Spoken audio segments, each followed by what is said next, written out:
بسم اللہ الرحمن الرحیم۔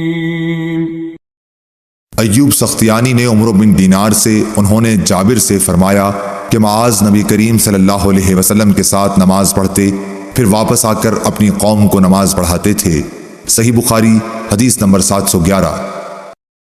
عبداللہ بن داؤد نے بیان کیا، کہا کہ ہم سے آمش نے ابراہیم نخعی سے بیان کیا، انہوں نے اسود سے، انہوں نے حضرت عائشہ رضی اللہ تعالی عنہا سے کہ آپ نے بتلایا کہ نبی کریم صلی اللہ علیہ وسلم کی مرض الوفات میں حضرت بلال رضی اللہ تعالی عنہ نماز کی اطلاع دینے کے لیے حاضر خدمت ہوئے۔ آپ نے فرمایا کہ ابو بکر سے نماز پڑھانے کے لیے کہو۔ میں نے عرض کی کہ ابو بکر کچے دل کے آدمی ہیں، اگر آپ کی جگہ کھڑے ہوں گے تو رو دیں گے اور قرأت نہ کر سکیں گے۔ آپ نے پھر فرمایا کہ ابو بکر سے کہو وہ نماز پڑھائیں۔ میں نے وہی عذر پھر دہرایا، پھر آپ نے تیسری یا چوتھی مرتبہ فرمایا کہ تم لوگ تو بالکل صواحب یوسف کی طرح ہو، ابو بکر سے کہو کہ وہ نماز پڑھائیں۔ خیر، ابو بکر رضی اللہ تعالی عنہ نے نماز شروع کرا دی۔ پھر نبی کریم صلی اللہ علیہ وسلم اپنا مزاج ذرا ہلکا پا کر 2 آدمیوں کا سہارا لیے ہوئے باہر تشریف لائے۔ گویا میری نظروں کے سامنے وہ منظر ہے کہ آپ کے قدم زمین پر نشان کر رہے تھے۔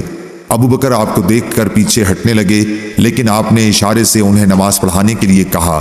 ابو بکر پیچھے ہٹ گئے اور نبی کریم صلی اللہ علیہ وسلم ان کے بازو میں بیٹھے۔ حضرت ابو بکر رضی اللہ تعالی عنہ لوگوں کو نبی کریم صلی اللہ علیہ وسلم کی تکبیر سنا رہے تھے۔ عبداللہ بن داؤد کے ساتھ اس حدیث کو محاذر نے بھی آمش سے روایت کیا ہے۔ صحیح بخاری حدیث نمبر 712۔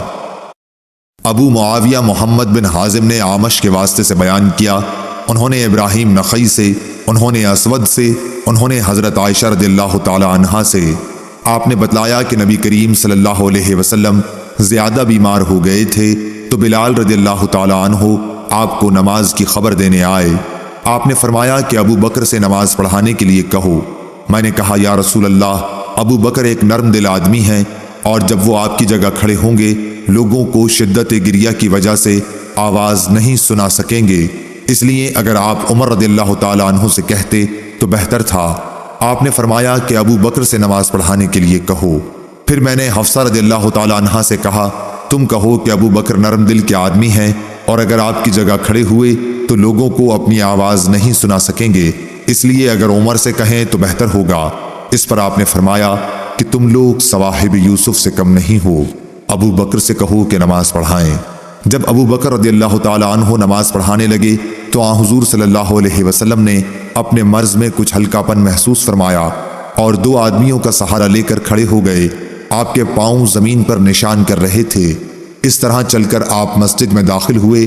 جب ابو بکر نے آپ کی آہٹ پائی تو پیچھے ہٹنے لگے، اس لیے رسول اللہ صلی اللہ علیہ وسلم نے اشارے سے روکا۔ پھر نبی کریم صلی اللہ علیہ وسلم ابو بکر رضی اللہ تعالی عنہ کی بائیں طرف بیٹھ گئے تو ابو بکر کھڑے ہو کر نماز پڑھ رہے تھے اور رسول اللہ صلی اللہ علیہ وسلم بیٹھ کر ابو بکر رضی اللہ تعالی عنہ رسول اللہ صلی اللہ علیہ وسلم کی اقتداء کر رہے تھے اور لوگ ابو بکر رضی اللہ تعالی عنہ کی اقتداء۔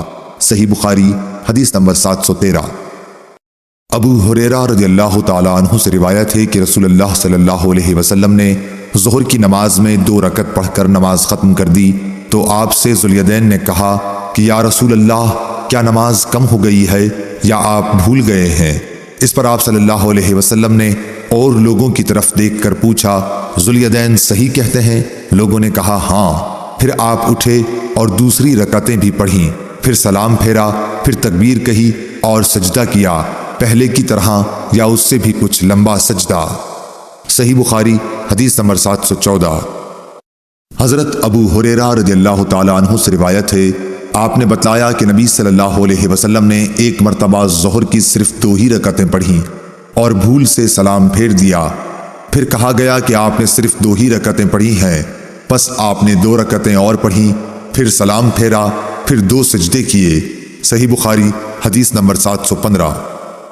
حشام بن عروہ نے اپنے باپ سے روایت کیا ہے، انہوں نے ام المومنین حضرت عائشہ صدیقہ رضی اللہ تعالی عنہا سے کہ رسول اللہ صلی اللہ علیہ وسلم نے مرض الوفات میں فرمایا کہ ابو بکر سے لوگوں کو نماز پڑھانے کے لیے کہو۔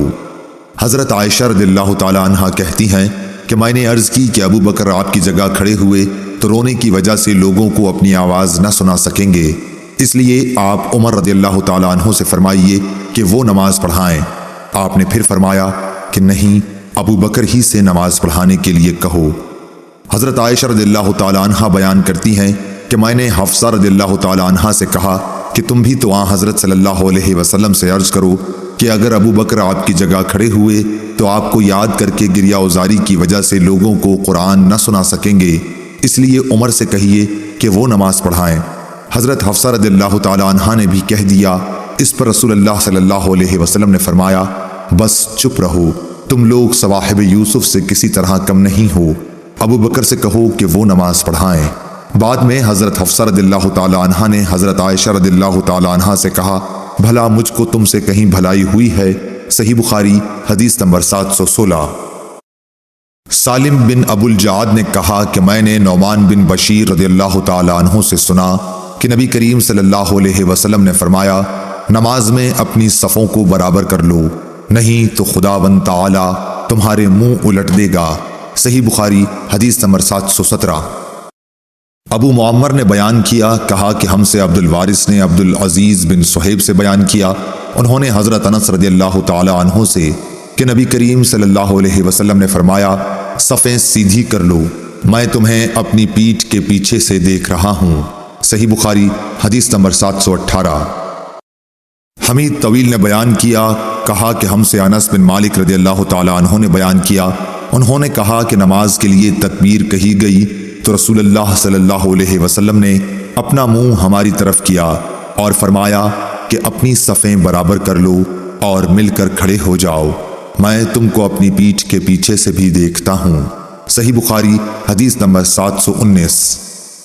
حضرت ابو ہریرہ رضی اللہ تعالیٰ عنہ سے روایت ہے کہ نبی کریم صلی اللہ علیہ وسلم نے فرمایا کہ ڈوبنے والے، پیٹ کی بیماری میں مرنے والے، طاعون میں مرنے والے اور دب کر مرنے والے شہید ہیں۔